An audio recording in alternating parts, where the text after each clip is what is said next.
আজ থেকে 100 বছর পর কেমন হবে এই পৃথিবী? আমরা কেউ থাকবো না, মাটির গভীরে মিশে যাবে আমাদের দেহ, আর আত্মা দাঁড়াবে আল্লাহর আদালত। কিন্তু এই পৃথিবী, যেখানে আমরা এত লোভ, এত পাপ আর এত অন্যায় করেছি, সেটি কি আমাদের জন্য থেমে থাকবে? যে বাইকটিকে নিয়ে আমরা এত গর্ব করতাম, সেই বাইক অন্য কেউ চালাচ্ছে। যে বাড়িটি নিয়ে আমরা এত অহংকার করছি, সেই বাড়িতে অন্য কেউ বাস করছে। আর যে টাকাগুলো আমরা অন্যায়ভাবে আত্মসাৎ করেছিলাম, সেগুলো উপভোগ করছে আমাদের উত্তরসূরি বা অন্য কেউ। কিন্তু আমাদের কি হলো? আমরা তো চলে গেছি ঠিকই, আমাদের পাপের বোঝা এখন আমাদের উপর চেপে পড়ছে।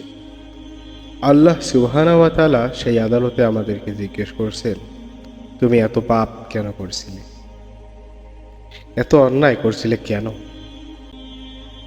পৃথিবীর মানুষ তখন আমাদের জন্য এতটুকুও চিন্তা করবে না। আমাদের রেখে যাওয়া সম্পদ, বাড়ি, টাকা পয়সা তাদের জন্য শুধু এক উপভোগের মাধ্যম। আর আমরা আমরা শাস্তি ভোগ করছি আমাদের পাপের জন্য। আল্লাহ তাআলা তো এ ব্যাপারে বলেই দিয়েছেন, যে ব্যক্তি একটি পাপ করলো, সে তার শাস্তি ভোগ করবে। সূরা নিসার একটি আয়াত। তাই আমার প্রিয় দিনী ভাই ও বোনেরা, এ দুনিয়া তো আমাদের আসল ঠিকানা নয়। আমাদের জীবনের প্রতিটি কাজের জন্য জবাবদিহি করতে হবে আল্লাহর কাছে। যে সম্পদ আমরা অন্যায়ভাবে উপার্জন করছি, তা আমাদের কোনো উপকারে আসবে না। পরকালে শুধুমাত্র সৎ কাজ, তওবা এবং ঈমান আমাদের বাঁচাতে পারবে।